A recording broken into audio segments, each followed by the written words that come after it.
재직의 신앙생활에 관한 말씀을 함께 다루도록 그렇게 하겠습니다.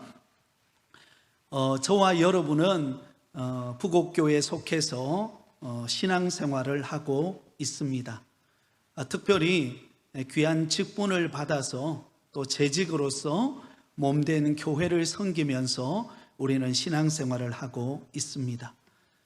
그런데 저와 여러분이 신앙생활을 하는 것은 단순히 그냥 개인적으로 신앙생활하는 그 정도가 아니라 전인격적인 신앙생활이라는 것을 우리가 알 수가 있습니다. 그래서 오늘 재직의 신앙생활에 관한 내용을 다룰 터인데요, 앞부분 한과가 지나갔죠, 그죠? 한과는 여러분들이 집에서 읽어보시면 되겠습니다. 자, 재직의 신앙생활에는 크게 세 가지로 나누어 볼 수가 있습니다. 오늘은 그 중에 첫 번째를 다루게 될 터인데요, 세 가지의 신앙생활이 있는데, 첫 번째는 재직의 개인생활 혹은 신앙생활이라고 말할 수 있습니다. 그리고 두 번째는 재직의 가정생활, 그리고 세 번째는 재직의 사회생활, 이렇게 세 가지로 나누어서 우리가 살펴볼 수가 있습니다. 그런 의미에서 본다면 저와 여러분이 재직으로서 몸된 교회를 섬길 때 그 신앙은 단순히 개인적인 신앙 수준이 아니라 전인격적인 저와 여러분이 속해 있는 모든 영역에 있어서의 신앙생활이라는 것을 우리가 알 수 있겠죠. 그러므로 저와 여러분은 어떤 면에 보면 영적 공인이라고 말할 수 있습니다. 우리 개인이 신앙생활을 하지만, 그러나 여러분, 나만 신앙생활하는 것 아닙니다. 저와 여러분은 우리 부곡교회의 재직으로서 또한 공인으로서 믿음 생활을 하고 있는 것입니다. 만약에 여러분들이 어느 길을 가다가 누군가 믿는 믿음의 형제 자매를 만났다고 생각해 보세요. 그러면 제일 먼저 뭘 묻습니까? 어느 교회 다니세요라고 묻죠, 그죠? 그러면 우리는 부곡교회 다닙니다, 그렇게 말합니다. 그러니까 나 자신이 부곡교회의 공인이에요. 저와 여러분이 우리 부곡교회의 얼굴이에요. 한번 따라해 볼까요? 나는 부곡교회의 얼굴이다. 우리 옆 사람 얼굴 한번 바라보세요. 갑자기 부담스러우신가요? 네. 네. 저와 여러분은요, 우리 부곡교회의 공인이에요. 저는 담임 목사로서 부곡교회를 대표해서 나가는 겁니다. 그래서 노회를 하든 시차례를 하든 아니면 주변에 목사님들이나 아니면 다른 누구를 만날 때 나름대로 저는 목사로서 나가는 것입니다. 장로님들은 장로님으로서, 우리 권사님들은 권사님으로서. 그러니까 우리는 공인이라는 의식을 잊지 말아야 합니다. 아이고, 나만 그냥 조용히 신앙생활 하면 되지. 아니에요. 이미 저와 여러분은요, 이미 공인이 된 거예요. 그렇기 때문에 우리가 어떻게 신앙생활 하는가는 우리 교회가 어떤 교회인가를 보여주는 자화상이라고 말할 수 있습니다. 빌립보서 1장 27절에 보면 오직 너희는 그리스도의 복음에 합당하게 생활하라, 그렇게 말했습니다. 우리가 믿는 자다운 생활이 우리 가운데 나타나야 그것이 진정 예수 믿는 사람들의 모습이라고 말할 수 있다라는 것입니다. 뭔가 열심히 있고 봉사는 열심히 잘하는 것 같은데 덕을 세우지 못한다면, 여러분, 그러면 곧 누구를 욕되게 하는 것일까요? 우리 교회를 욕되게 하는 것과 똑같습니다. 그러므로 우리는 어느 곳에 있든지 내가 어떻게 행동하고 어떻게 신앙생활 하는가가 우리 교회를 비추는 거울이다라는 인식을 우리는 잊지 말아야 할 것입니다. 자, 오늘은 그 첫 번째 내용을 다루도록 할 텐데요, 재직의 개인생활 혹은 개인의 신앙생활에 관한 내용을 다루어 보도록 하겠습니다. 이것은 우리 각자 재직의 경건 생활이 어떠해야 하는가를 보여주고 있는 내용입니다. 자, 재직의 개인 생활을 크게 요약하면 세 가지로 요약할 수가 있습니다. 첫 번째는 우리의 개인의 기도 생활, 두 번째는요, 성경 읽는 생활, 세 번째는요, 전도하는 생활. 이것을 그리스도인의 3대 의무라고 합니다. 거기다 줄을 끊으세요. 기도하는 생활과 성경 읽는 생활과 전도하는 생활은 그리스도인의 3대 의무입니다. 우리의 개인의 신앙을 유지하는데 이 세 가지가 반드시 필요하다라는 것입니다. 자, 기도하는 생활은 우리의 영혼에 뭐라고 말할 수 있을까요? 호흡이라고 말할 수 있습니다. 사람이 살아가는 데 있어서 호흡을 하지 못하면 살아갈 수가 없습니다. 그래서 우리 몸에 있어서 장기 중에서 이 폐의 기능이 굉장히 중요합니다. 왜? 호흡을 담당하고 있는 기능이기 때문에 호흡하지 못하면 그건 곧 죽는 것과 같은 거거든요. 마찬가지로 기도 생활은 영적인 호흡임을 말할 수 있습니다. 성경을 읽는 생활은 뭐라고 말할 수 있을까요? 영혼의 양식이라고 말할 수 있겠죠. 영혼의 양식. 우리가 매일같이 밥을 먹듯이 영혼의 양식인 하나님의 말씀을 먹어야만이 제대로 된 신앙생활을 할 수 있다는 거죠.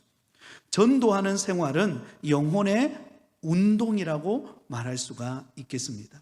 영혼의 호흡, 영혼의 양식, 영혼의 운동, 이 세 가지가 그리스도인의 3대 의무입니다. 이것이 균형 잡혀 있어야 저와 여러분의 신앙생활이 활력이 넘치는 신앙생활이 되는 것입니다. 저는 간절히 바라기는 우리 부곡교에 속한 모든 성도들, 특별히 우리 재직들은 이 세 가지의 신앙의 균형 잡힌 모습을 통하여 살아 역사하는 그런 믿음 생활 되시기를 예수님의 이름으로 축복합니다. 자, 제일 먼저 우리가 겸비해야 되는 게 뭔가? 재직의 기도 생활입니다. 기도 생활, 영혼의 호흡인 기도 생활. 여러분, 이 기도 생활은요, 아무리 강조하고 강조해도 아깝지 않는 것이 기도 생활입니다. 예전에 수용로 교회를 목회하셨던 정필도 목사님, 여러분 잘 아시죠? 하나님의 부름을 받으셔서 가셨는데요, 정필도 목사님이 목회하시면서 늘 목회자들에게 강조했던 것이 있습니다. 교회는, 목회는 무릎으로 한다. 교회의 성장과 부흥은 무릎으로 시작된다. 그게 무슨 말일까요? 기도로 시작된다는 거죠. 기도에 의해서 모든 것이 결정난다라는 정도로 굉장히 기도를 강조하셨습니다. 그러므로 우리 재직이 균형 잡힌 신앙생활, 살아있는 신앙생활을 유지하는 데 있어서 이 기도 생활은요, 빠뜨릴 수 없는 너무나 중요하고도 중요한 그러한 신앙의 요소라는 사실을 우리는 잊지 말아야 합니다. 기도는 하나님과의 대화입니다. 하나님과의 대화. 여러분, 우리가 자녀들과 늘 대화하고 자주 이렇게 시간을 보내다 보면 그 자녀가 무슨 생각을 하고 있는지, 또 어떤 바람이 있는지, 어떤 꿈이 있는지 그걸 알 수가 있죠. 그러면 부모로서 뭔가 큰 도움은 되지 못하지만 그래도 뭔가 도움을 주려고 노력을 합니다. 그런데 전능하신 하나님은 자녀인 우리가 하나님과 대화하는 기도를 통해서 하나님이 우리가 무엇을 기대하고 있는지, 우리가 또한 무엇을 이루기를 원하시는지 하나님이 그 기도를 통해서 역사하시는 분이십니다. 그렇기 때문에 저와 여러분에게 있어서 이 기도는요, 놓치지 말아야 될 영적인 자산이라고 말할 수 있습니다. 특별히 재직은 대표 기도를 하잖아요. 오늘도 우리 권사님이 은혜롭게 대표 기도를 해주셨는데요, 재직은 특별히 교회 직분을 받은 사람은 대표 기도를 합니다. 여러분들, 이 대표 기도하는 것을 쉽게 생각하면 안 됩니다. 대표 기도하는 것은요, 영광스러운 자리예요. 그래서 여러분, 대표 기도할 때는요, 빠지면 안 돼요. 이 대표 기도하는 것을 너무나 소중히 여기고 그것을 잘 준비해서 한 주간 동안 기도하면서 준비해서 하나님께 올려지는 기도일 뿐만 아니라 우리 성도들이 바라는 그 소원이 다 담겨 있는 대표 기도이기 때문에 이 대표 기도를 여러분 소중히 여기시고, 그리고 충분히 기도로 준비하는 가운데 은혜로운 대표 기도자가 되시기를 바랍니다. 어떤 분은요, 빼먹는 분이 계세요. 나 도저히 안 되겠다고. 물론 특별한 경우면은 모르지만, 그러나 여러분, 이 대표 기도는 너무나 중요한 자리인 것입니다. 그래서 결코 빠뜨리지 않기를 바랍니다. 다니엘도 하나님 앞에 기도하는 것을 결코 놓치지 않았습니다. 여러분, 그 당시 30일 동안 그 바벨론의 그 왕이 아닌 다른 사람에게, 절을 하는 사람에게, 기도를 하는 사람에게는 사자굴에 집어넣는다라고 하는 왕의 엄명이 떨어졌죠. 그런데도 다니엘은 하나님 앞에 기도하는 시간을 결코 포기하지 않고 기도함으로 승리했던 것을 볼 수가 있습니다. 그러므로 여러분, 기도하는 시간을 놓치지 않기를 바랍니다. 자, 그러면 기도란 무엇인가? 우리가 잘 아는 내용이지만 한 번 더 정리하겠습니다. 기도란 내가 믿는 살아계신 하나님과 가지는 하나의 뭐죠? 대화이다. 친밀한 대화가 기도입니다. 기도를 너무 어렵게 생각할 필요도 없습니다. 기도는 하나님과 만나서 대화하는 시간이 기도 시간이다라는 것을 알려주고 있습니다. 예수님께서도 공생의 사역 가운데 가장 우선순위를 기도하는 시간에 두었습니다. 공생의 사역을 시작하시기 전에 예수님은 광야로 가셨죠. 광야로 가셔서 40일 동안 금식하셨는데요, 그 금식하는 기간 동안 예수님이 하신 일이 무엇일까요? 공생애를 준비하는 기도의 시간을 가진 것입니다. 하나님 앞에 충분히 기도하면서 공생의 사역을 시작하셨어요. 그리고 공생의 기간 동안에도 예수님은 늘 기도하는 시간을 빠뜨리지 않았습니다. 하루를 시작할 때 기도로 시작하고, 또 바쁜 중에도 기도의 시간을 할애해서 하나님과 만났습니다. 심지어 십자가의 죽음을 앞두시고도 우리가 잘 아는 것처럼 겟세마네 동산에서 땀방울이 빗방울이 될 정도로 하나님의 뜻을 구하면서 하나님 앞에 기도했던 분이 바로 예수님이십니다. 그렇다면 우리가 재직의 직분을 감당하고 하나님의 몸된 교회를 섬기고 소원하는 기도의 제목을 이루기를 원한다면 우리도 예수님처럼 기도하는 성도가 되어야 합니다. 매일같이 하나님과 만나면 만날수록 그 안에서 더 친밀함을 누리게 되고 하나님이 주시는 응답을 경험할 수가 있게 되는 것입니다. 여러분, 기도란 하나님과의 영적인 대화입니다. 그 대화하는 시간들을 더 많이 가지실 수 있기를 바랍니다. 기도 안 하면은요, 어색해져요. 하나님을 만나는 게 어색하고 기도하는 시간이 어색하고 뭔가 불편해요. 근데 자꾸 기도하는 시간을 갖게 되면 기도하는 즐거움이 있습니다. 그리고 기도하는 가운데 하나님이 주시는 위로와 기쁨과 또 응답의 역사가 있다는 것을 우리는 놓치지 말아야 합니다. 자, 57페이지로 넘어갑니다. 자, 우리가 기도할 때의 자세가 있습니다. 크게 세 가지 자세가 있는데요, 중간에 보시면 기도하는 자가 가져야 되는 태도 혹은 자세, 첫 번째는 뭐예요? 참 마음으로 기도하라. 이게 무슨 말입니까? 진실하게 기도하라는 말입니다. 그러니까 사람을 의식하지 말고 외식하며 기도하지 말고 하나님 앞에 진실되게 내 속에 있는 그대로 사람을 의식하지 않고 하나님 앞에 진실하게 기도하라는 것입니다. 여러분들 요즘에 어떠세요? 하나님 앞에 진실되게 기도하고 계신가요?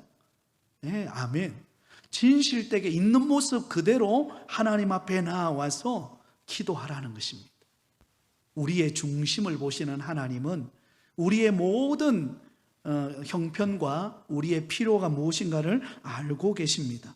그렇기 때문에 그 하나님 앞에 참 마음, 진실된 마음으로 하나님 앞에 기도하라는 것입니다. 사람이 보면 기도하고 안 보면 안 기도하고 이게 아니라는 것입니다. 하나님 앞에 진실되게 기도하라는 것이죠. 자, 두 번째는요, 어떻게 기도하라고요?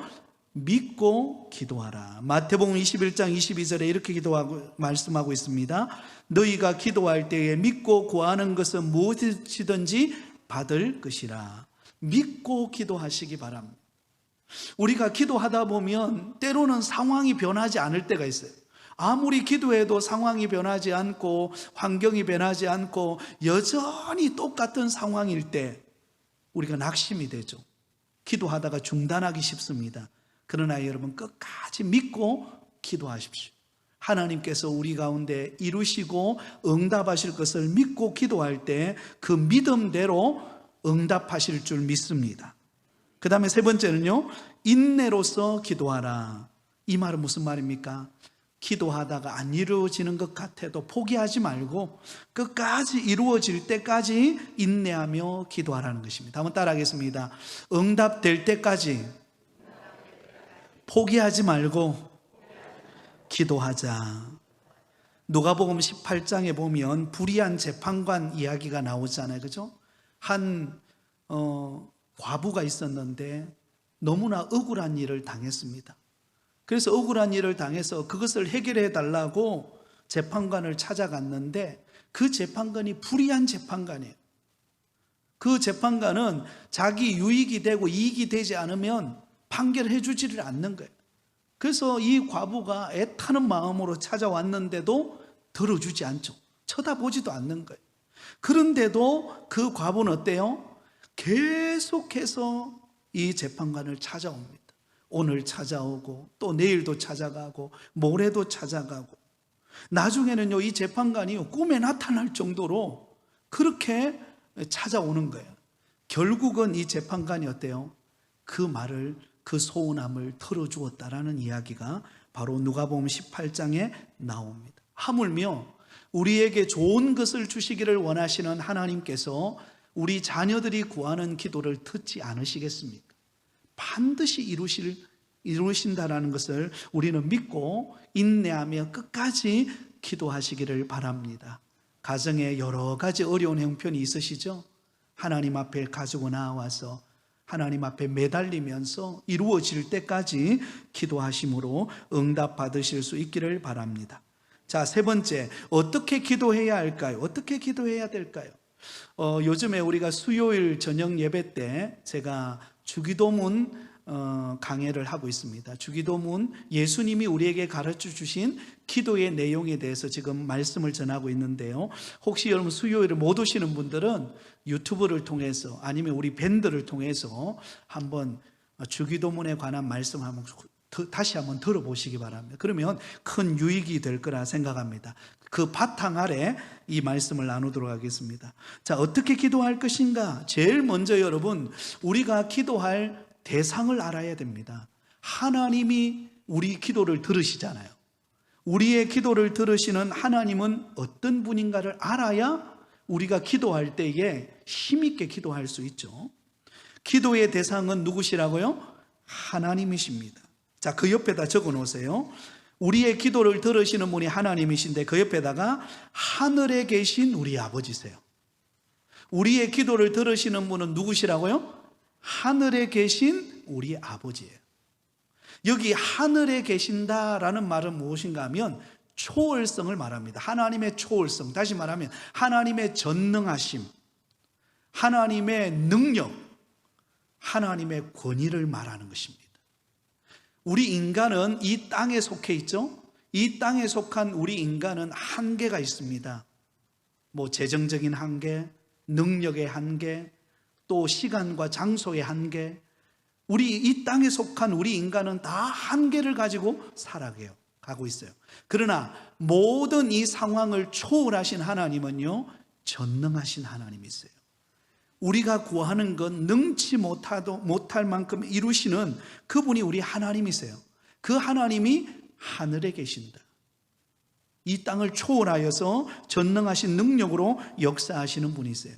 그 하나님은 우리의 뭐가 되세요? 아버지가 되신다는 거죠. 아버지가 되신다는 것은 어때요? 우리의 속사정을 안다라는 것입니다. 멀리 계신 하나님이 아니라 내 가까이 오셔서 내 형편과 내 상황과 내 속사정을 아시는 하나님, 그 하나님 앞에 우리가 기도하는 거예요. 우리 아내 되시는 분들에게만 한번 물어보겠습니다. 여기 아내 되신 우리 여성분들 계시는데 내 속사정 내 남편이 다 알까요, 모를까요? 네, 소리가 크죠? 뭔가 이야기를 하는데 다 몰라요, 그죠? 자, 그럼 우리 남편 되시는 우리 남자분들만 한번 이야기하겠습니다. 내 속사정 내 아내가 다 알까요, 모를까요? 예, 몰라요. 예, 모릅니다, 그죠? 서로 몰라요, 그죠? 아는 것 같아도 몰라요, 그죠? 예, 그게 우리 인간입니다. 이게 한계죠, 그죠? 예, 우리는 모릅니다. 알아도 다 도와줄 수 없어요. 그런데 우리 하나님은 우리의 아버지가 되십니다. 우리의 속사정을 아십니다. 우리의 형편을 아시고 때를 따라 돕는 은혜로 우리 가운데 채우실 수 있는 좋은 아버지가 우리의 기도를 들으시는 줄 믿습니다. 여러분, 하나님은 주시기를 원하시는데, 응답하기를 원하는데 우리가 기도하지 않으면 그걸 어떻게 받을 수 있겠어요? 그렇죠? 그렇기 때문에 우리의 속사정을 아시는 하나님께 기도하는 여러분 되기를 바랍니다. 뒤로 넘어갑니다. 58페이지입니다. 자, 우리가 하나님이 우리의 기도를 들으시는 하늘에 계신 우리 아버지라는 것을 알았다면 두 번째 기도는 어떤 기도여야 합니까? 회개하고 기도하라는 것입니다. 우리의 기도는 아버지이신 하나님과의 대화이므로 늘 우리 속에 있는 뭘 고백해야 돼요? 죄를 고백해야 됩니다. 죄. 끊임없이 내 속에 일어나고 있는 죄의 소욕들을 하나님 앞에 내어놓고 회개해야 합니다. 여러분, 우리가 참 늘 회개하지만 또 돌아서고 나면 어때요? 내 생각 속에, 내가 말하는 것 속에, 내가 행동하는 것 속에 여러분 얼마나 하나님 앞에 부끄럽고 참 추한 내 모습인지 모릅니다. 그렇기 때문에 우리가 늘 기도할 때마다 가장 먼저 나의 죄와 허물을 자복하고 하나님 앞에 회개하는 기도로부터 시작하실 수 있기를 바랍니다. 야고보는 서로 죄를 고백하고 서로를 위하여 기도하라고 그랬습니다. 우리 속에 끊임없이 일어나는 죄의 잡초들을 회개를 통하여서 그것을 뽑아버리고 그것을 정결케 하고 거룩하신 하나님의 은혜의 보좌 앞으로 나아가서 우리가 하나님을 만나고 기도할 수 있도록 기도해야 합니다. 여러분, 때로는 우리가 기도가 안 될 때가 있어요. 기도가 안 될 때는요, 다른 기도보다도 하나님 앞에 회개하는 기도를 많이 하시기 바랍니다. 그리고 그것도 기도가 안 될 때는요, 성경 찬송가 중에서 보혈 찬송 있죠? 보혈, 구주의 십자가 보혈로 예수 십자가에 흘린 피 있죠? 보혈의 찬송을 많이 부르시기 바랍니다. 그 보혈의 찬송은 우리의 죄를 자복하는 어떤 면은 기도잖아요. 그렇게 찬양하다 보면, 찬양하고 죄를 고백하다 보면 내 안에 성령께서, 거룩의 영이신 성령께서 내 마음을 만지십니다. 그러면요, 기도가 터져나오게 되는 것입니다. 혹시 여러분 가운데 기도가 잘 안 된다, 뭔가 기도하고 싶은데 내 마음이 많이 메말랐다, 그러면 여러분 보혈 찬송을 많이 부르시고 하나님 앞에 나와서 내 자신을 돌아보고 내 삶을 돌아보면서 하나님 앞에 혹 부끄럽지 않는가를 살펴보고 철저히 자복하는 가운데 기도의 문이 열리는 은혜가 있기를 바랍니다. 자, 그 다음에 기도는 언제든지 그리스도의 이름으로 해야 합니다. 예, 모든 우리의 기도의 중심은 예수 그리스도이십니다. 여러분, 우리가 착각하지 말아야 됩니다. 직통 계시가 있을까요, 없을까요? 없어요. 직통 계시는요, 어떤 사람 직통 계시를 받는다고 말하는 사람이 있는데요, 굉장히 위험합니다. 이단에 빠질 요소가 굉장히 많아요. 이단들 대부분은요, 직통 계시를 받았다고 하면서 성경이 아닌 자기가 주장하는 교리를 내세웁니다. 그건 다 거짓된 거예요. 여러분, 이미 하나님은 저와 여러분에게 66권 성경의 하나님의 말씀, 계시의 말씀을 우리에게 주신 줄 믿습니다. 이 계시의 말씀이 우리 환경을 통해서 하나님이 우리 가운데 말씀을 주시고 은혜를 주시는 것이지, 다른 특별한 직통 계시를 내가 받아가지고 신비한 능력을 가진 것 아니라는 거예요. 그러므로 예수 그리스도가 우리 모든 기도의 중심이고 마무리여야 한다라는 것을 잊지 않기를 바랍니다. 자, 4번으로 넘어갑니다. 언제 기도해야 할까요? 몇 가지로 정리할 수 있는데요. 첫 번째는요, 한번 따라합니다. 항상 기도하라. 항상 기도하라. 어디서든지 어떤 상황 속에서도 우리는 기도할 수 있습니다. 골로새서 4장 2절에 깨어 감사하는 마음으로 항상 기도하라. 데살로니가전서 5장 17절 쉬지 말고 기도하라. 항상 기도하고 낙심하지 말라 그랬습니다. 예수님도 산에서 기도하고 새벽에 기도하고 또한 예수님은 어느 곳에든지 장소 불문하고 하나님 앞에 기도하는 시간을 가졌습니다. 바울도, 사도 바울도 따로 시간을 내어서 기도하기도 했지만 심지어 감옥에 들어갔을 때에도 하나님 앞에 기도함으로 옥문이 열리고 그들을 묶었던 착고가 풀어지는 역사가 일어났습니다. 여러분, 그러므로 우리는 항상 기도할 수 있습니다. 차 타고 가면서도 기도할 수 있어요. 그죠? 우리가 어느 곳에 있든지 일을 하면서도 가정에서도 빨래를 하면서도 우리는 항상 기도할 수 있다라는 것입니다. 저는 가끔씩 자다가 한참 자다가 새벽 기도가 있는 시간이 아니고 한 2시나 1시 정도 깰 때가 있어요. 그러면 깨면 어떤 때는 잠이 잘 안 올 때가 있죠. 그러면 누워서 눈을 감고 기도를 합니다. 이렇게 교회를 위해서도 기도하고 또 여러 가지 자녀들을 위해서도 기도하고 그 기도의 시간을 가져요. 쉽게 말하면 개인 부흥의 시간을 가지는 거예요. 그러고 나면 하나님이 주시는 은혜와 평강이 제 마음에 있더라고요. 여러분, 혹시 주무시다가 불면증이나 아니면 주무시다가 잠이 깼다, 뭘 해야 될지 모를 때 그때 뭐 하라고요? 기도하는 거예요. 그때 기도하는 것입니다. 하나님의 은혜 주실 줄 믿습니다. 자, 두 번째는요, 환난 때에 기도하라 그랬습니다. 한번 따라하겠습니다. 환난 때에 기도하자. 네, 어려울 때 기도하라는 것입니다. 사도 바울도 전도하다가 핍박을 당할 때도 기도했습니다. 옥에서도 기도했고 풍랑 중에도 기도했고 어떤 상황 속에 힘들 때, 어려울 때 그때 기도하라는 것입니다. 여러분, 환난이 왔다라는 것은 하나님께서 그 환난 이면에 우리에게 주실 축복이 기다리고 있다는 것입니다. 그러므로 환난이 왔을 때 우리가 낙심하고 주저앉는 것이 아니라 하나님 앞에 기도하는 시간을 가지라는 것입니다. 59페이지입니다. 기도 시간을 정해놓고 기도하라. 여러분, 유대인들은 아침, 점심, 저녁 3번씩 기도했습니다. 시편 55편 17절에 보면 저녁과 아침과 정오에 내가 근심하여 탄식하리니 여호와께서 내 소리를 들으시리로다. 다니엘도 3번씩 시간을 정해놓고 하나님 앞에 기도했습니다. 베드로와 요한도 제9시 기도 시간이 정해진 시간에 기도하러 올라가다가 여러분 안전뱅이를 만나서 고치는 일이 일어났죠. 그죠? 정한 시간, 여러분 나름대로의 정한 시간. 어떤 분들 같은 경우에는 새벽 기도의 시간이 기도의 시간일 수 있습니다. 어떤 분은 점심시간 식사하고 난 다음에 회사에서 직장에서 따로 시간을 빼어서 기도하는 시간을 갖거나 아니면 저녁에 따로 시간을 갖는 것, 그 정해놓은 시간을 기도하는 것도 너무나 소중하다는 것입니다. 그러므로 우리는 기도하는 시간을 놓치지 않기를 바랍니다. 기도하는 것, 우리 개인의 신앙생활에 있어서 어떤 면으로 보면 가장 중요한 역할을 감당하고 있는 것이 기도입니다. 기도를 포기하지 말으시기 바랍니다. 자, 그 다음에 두 번째는요, 재직의 성경 읽는 생활. 이거는 영혼의 양식인 하나님의 말씀을 먹는 시간을 말합니다. 우리가 신앙생활을 하는 데 있어서 우리가 영혼의 양식인 성경을 읽는 것, 그 성경을 읽고 내 마음에 담는 것, 이게 얼마나 중요한지 모릅니다. 우리가 주일날 교회 와서 말씀을 통해서도 우리가 말씀을 듣지만 개인적으로도 성경을 읽으면서 영혼의 양식을 내 마음에 담아두는 것, 그게 은혜라는 거죠.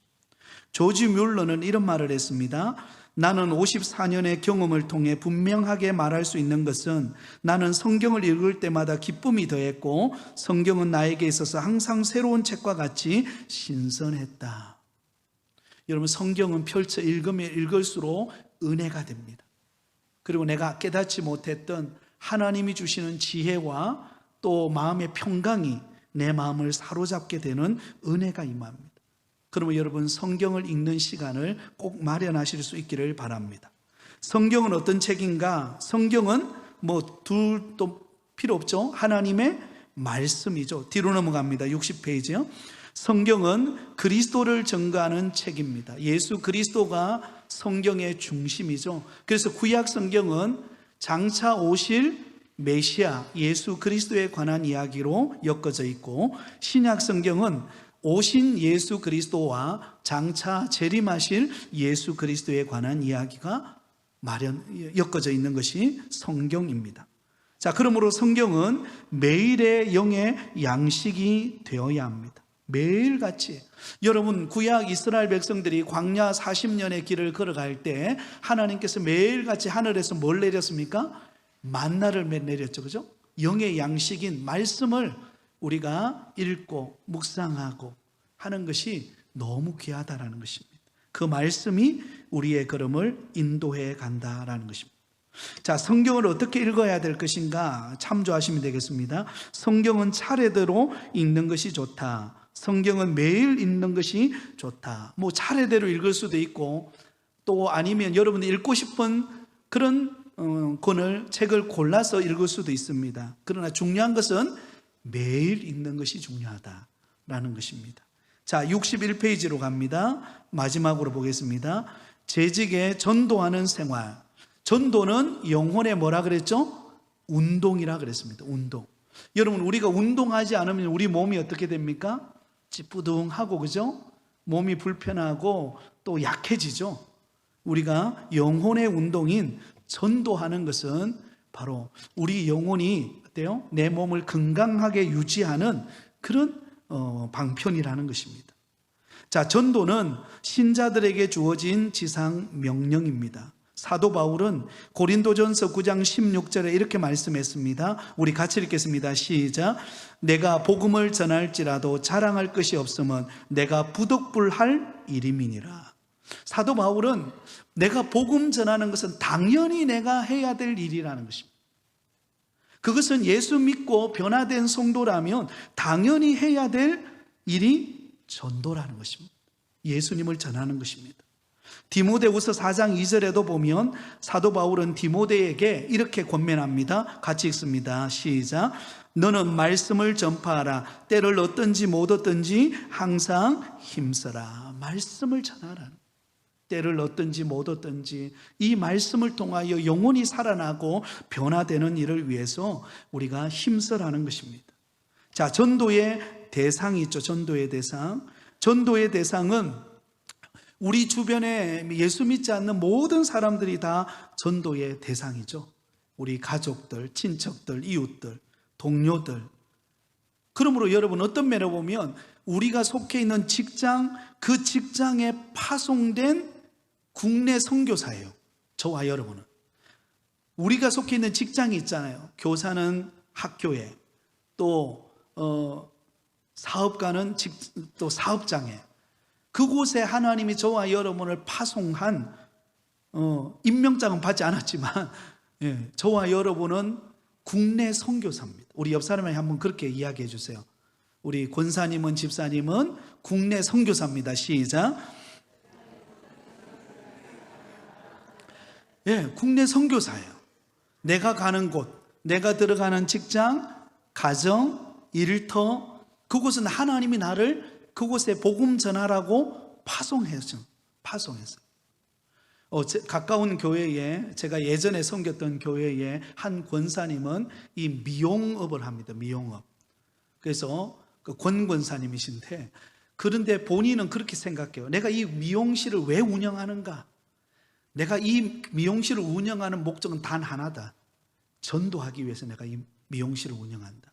그래서 미용실에 오는 사람은 누구든지 그 사람에게 친절하게 대할 뿐만 아니라 머리를 다듬는 그 시간 동안 그 사람에게 복음을 전해요. 복음을 전합니다. 여러분, 머리를 이렇게 말 때 있잖아요. 그죠? 파마라 그러죠? 파마하는 시간은 보통 몇 시간 걸리나요? 대충이 없죠. 그죠? 네. 그런데 그 시간 동안 그 사람에게 예수님에 대해서 전하는 거예요. 그러면서 그 사람에게 예수님을 소개하고 복음을 전하고 또 일주일에 한 번씩 무료로 그 미용을 가르쳐 줍니다. 근데 그 무료로 미용을 가르치는 목적이 있어요. 전도하기 위해서. 그렇게 하는 거예요.